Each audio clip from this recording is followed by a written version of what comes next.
Hello and welcome to the show. Today we have with us Mr. Ajay Piramal, the chairman of Piramal Enterprises, which has just announced a large fundraising exercise. Mr. Piramal, thanks so much for joining us on CNBC TV18. Season's greetings to you, and on Dhanteras Day, you have announced a big fundraising plan. Give us more details on what you intend to do, because CDPQ is coming in with 1,750 crore rupees, and you have also announced a rights issue, and your total fundraise is about $750 million. So we are raising 5,400 crores by way of a preferential allotment to CDPQ, which will be 1,750 crores, and the balance we are doing through a rights issue.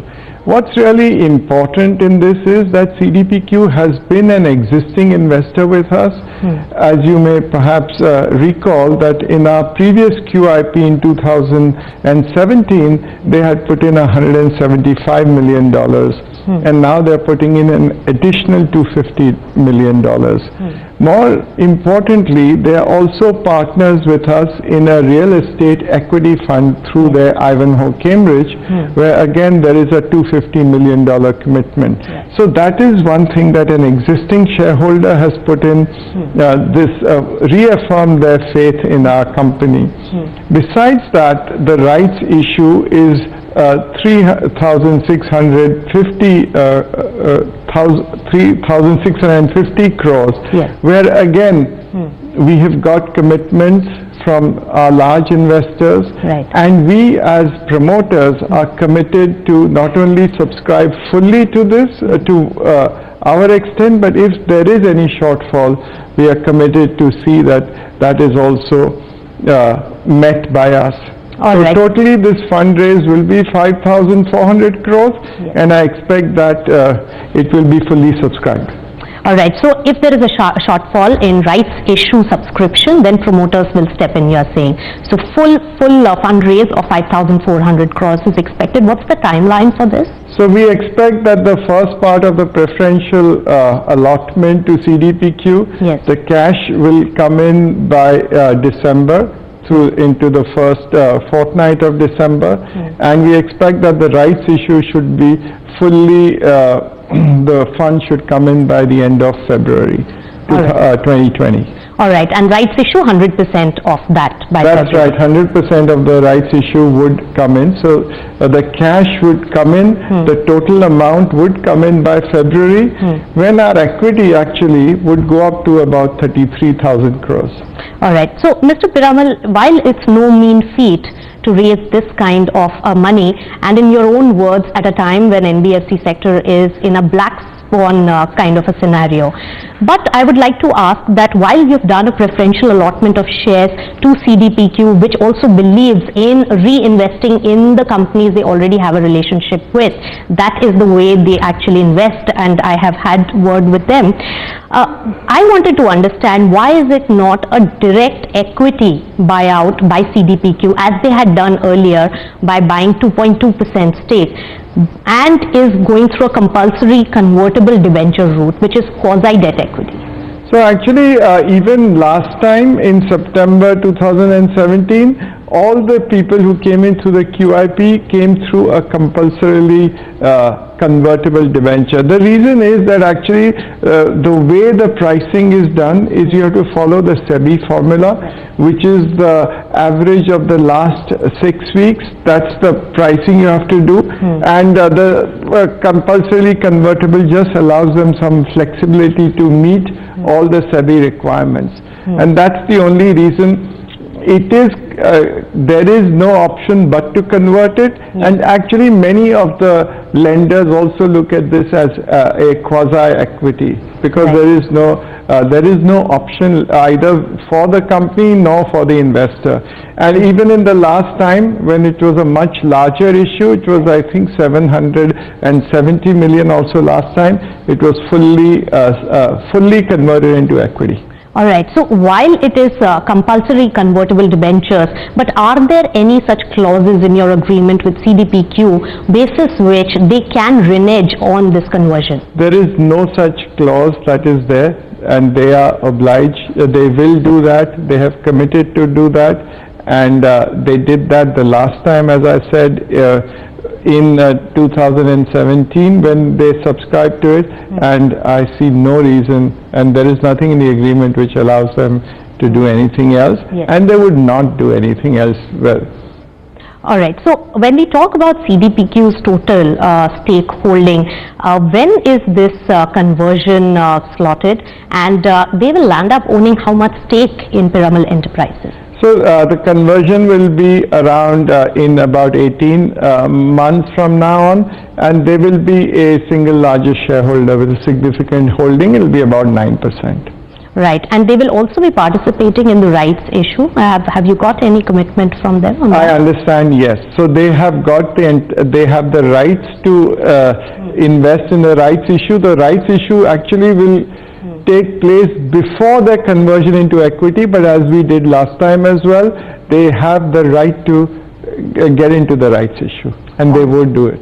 All right, so their commitment to Piramal Enterprises could be larger than 1,750 crore rupees that So they have actually been very good partners with us. As I said, in addition to equity, we've also got a fund which is investing in real estate where they're committed 250, and we are actually also looking at various other areas where we can expand and deepen the relationship.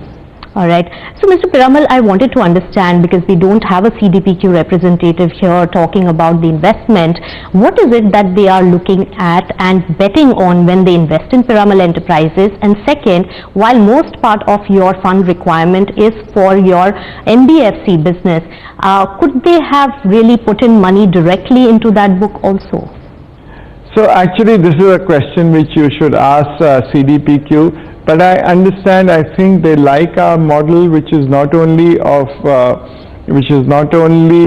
financial services book, but we also have pharmaceuticals, and we also have our healthcare information and analytics business. Right. And I guess they also trust that the management understands things and will be able to create value. All right, so CDPQ clearly betting on the overall diversified portfolio of Piramal Enterprises, not just the financial services. All right, when we talk about now the proceeds and the fund usage, where are you going to utilize the 5,400 crore rupees? So as far as we are concerned, we look at that there are several opportunities which are available in the environment. Right. If I look at only the financial services space, there is a consolidation that is taking place in the NBFCs and the housing finance companies, which means that there is not that many players available now who are giving funds. There is a demand for funds. Right. And that's the place where, so one of the areas that we will of course fund would be how do we fund some of the wholesale funding that we are doing. More importantly also, we are now looking to diversify into making it a more consumer-led retail finance business as well. Right. So we believe that we will use these funds both in financial services, some of it in pharma, and at the end of this, we will be very strongly positioned to take advantage of opportunities. Right. So with this equity, our debt equity ratio will be in the region of 1.7, which is very conservative. Right. So you said that both in financial services as well as in the pharmaceutical space, you are going to require the fund. Is there a breakup that you can help us with, and some color on how? So there is no breakup that I can give you now.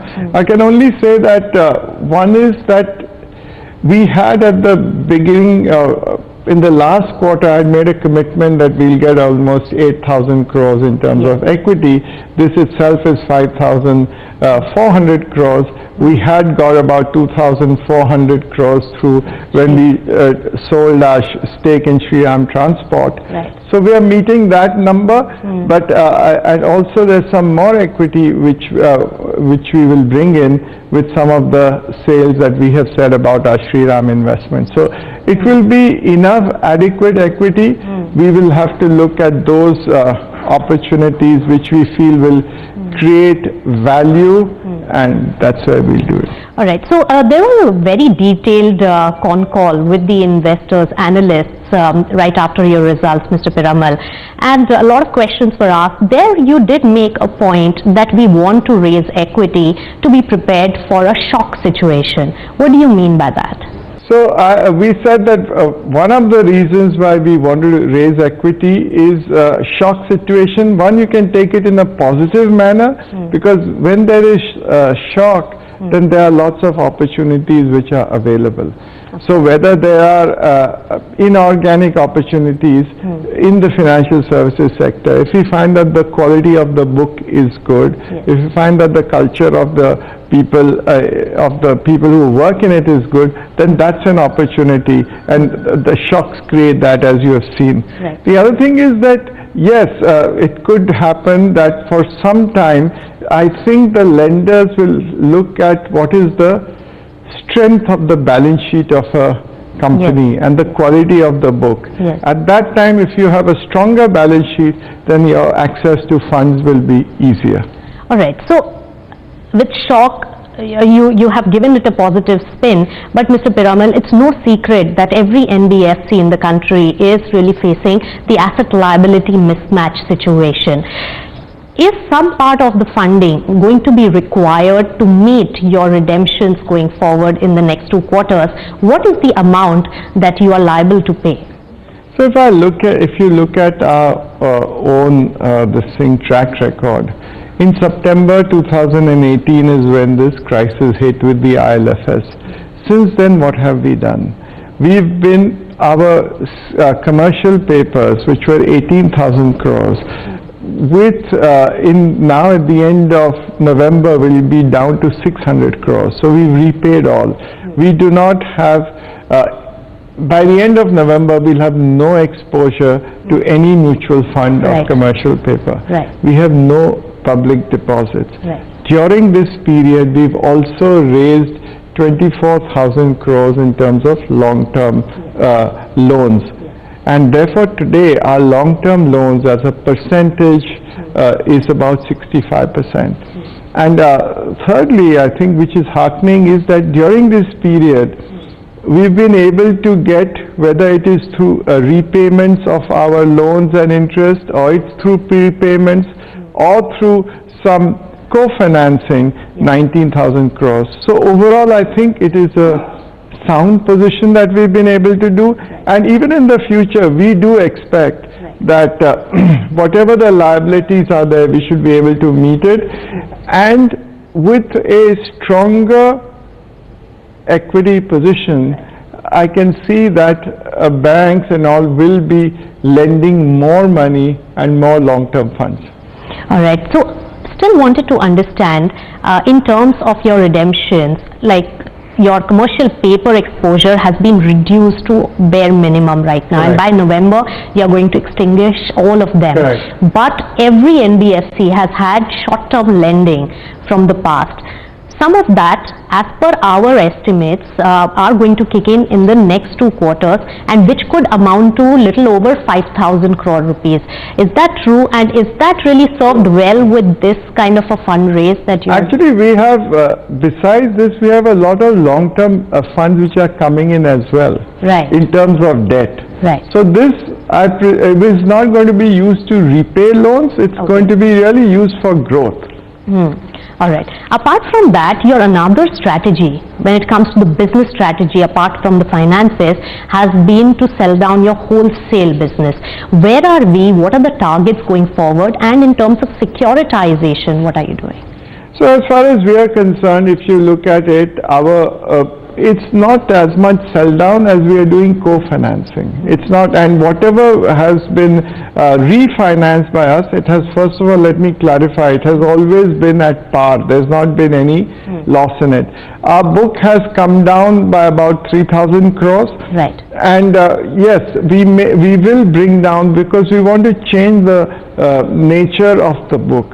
We are making it more diversified, so the wholesale book will come down. And therefore today, if you look at it, our residential wholesale book, which was a significant portion earlier, has now come down to about in the 45% of our total book. Yes. So we will go towards that path as well to bring it down further, to see that our consumer and retail that I talked about Yes. goes up. That's the thing, and in this year we will reduce it further.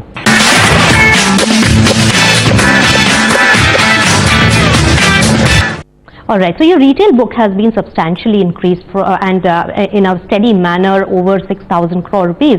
But if I really look at the overall scenario, Mr. Piramal, and I've spoken to many investors in the company and in the sector and the analyst community as well, what the market is a little apprehensive about is the GNPA number that you have given, 0.9%, very stable, good set of numbers, but given the nature of the market and the sentiment in the market, this looks very difficult to digest. If you can give more color on your risk assessment process and also on the asset quality on the books. So again, if I look at the overall risk assessment process, I think first of all we should understand how we are doing the underwriting. Yes. And this we have been saying this from the last 3 years, including on your program, that we believe that the consolidation in the real estate sector is taking place, and that the top 10% of the developers will do well and not the 90%. And these are by and large the people whom we have been funding, is the top developers. And these are the ones where you find that their sales and their construction is much faster than the balance. So that's one understanding. Second thing we do is that we have what we call, because of the understanding that we have in the real estate space and also because of the close relationships that we have with developers, we do have what are early warning signals, where we go and inspect each loan that we've done into detail. What is the progress of the projects and all. And before even there could be a crisis, we start taking corrective action. If we feel that there's going to be an imminent stress in 6, 12 months or maybe 18 months later, we start talking to the developers to see how we can correct the situation. The correction of the situation would be that either the developer brings down some rates, sells more, or sometimes it could happen that we move some assets from one developer to another stronger one. Right. So these are the several measures that we've taken.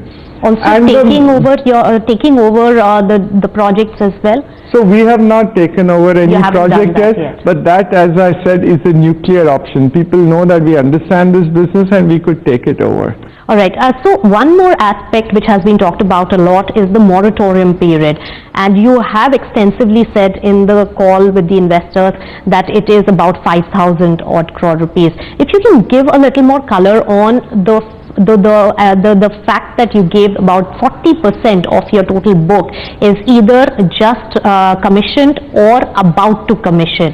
If you can give more color about the moratorium period bit. So as far as moratorium is concerned, first of all, let me say that when you are funding in a real estate project, we do not fund for land purchase. Right.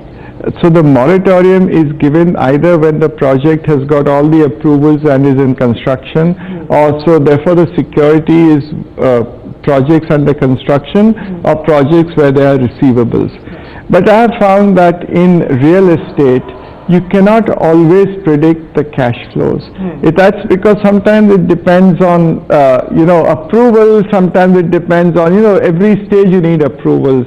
And so very often the best way to do it is to give some flexibility to the developer. That's why we give the moratorium, but it doesn't mean that you don't get cash. Yes. The fact is, the important thing is that you should escrow any receivable that is coming from a developer. Uncertainty was only about moratorium with regards to the ability of the project to pay, because you don't know, because they haven't started paying. That's why that question appeared in the minds of several investors. It does take time in real estate. Sometimes there is. So rather than putting pressure and that every quarter you start paying, give a moratorium of 18 months or something, and then actually we've seen it. They by and large pay earlier than that. All right. And what part of your total book would have been restructured? We don't restructure, no. All right. And as you look at it today, while we are in this particular quarter, your results for the last quarter have already been announced. How are you seeing the business environment, Mr. Piramal, in the real estate sector? And when it comes to your books, the 30 to 60 day period of overdue and 60 to 90 day period, these are the two critical areas. Are you seeing SMA1, SMA2 kind of situation? So we have actually reported it, and that's when you talked about the gross NPA of 0.9%, yes. It includes SMA 1 and 2. Right. Yes, to some extent the sales are lower in the real estate space. But if you look at our developers, they are definitely doing much better than that of the others. Actually, if you see the results of some of the companies that are also in this space and which are public listed, you find that they are doing better than what the average is. So we are definitely, our customers are doing better. At a time when liquidity is constrained, does that change your strategy with regards to the overall company, and especially pharma? Because a year back, when NBFC situation was far better, Mr. Piramal, you were talking about an acquisition of a domestic focused pharma company. Does that still stand, or you would rather divest any asset so that you are cash rich? So actually we are pretty decent on cash, as I said, and when I add the sort of receipts that will come from Shriram, I think we'll have enough of firepower with us. As far as pharma is concerned, yes, I think there are many growth opportunities for us. We would look at it. As I said, that in the midterm we will look at actually separating the pharma and the financial services. Yes. And pharma, I see that there's a lot of interest as far as many global players are concerned. So if necessary, we can look at them as a partner, but there's not going to be divestment of assets. And by midterm, you're going to separate the two businesses. How long is the midterm? So let's see, let's look at the environment. Is there any timeline in place? There's no specific timeline. All right. But is this 5,400 crores enough at this point, or are you taking more steps for more liquidity? Any other equity transaction, structured transaction, or any divestment?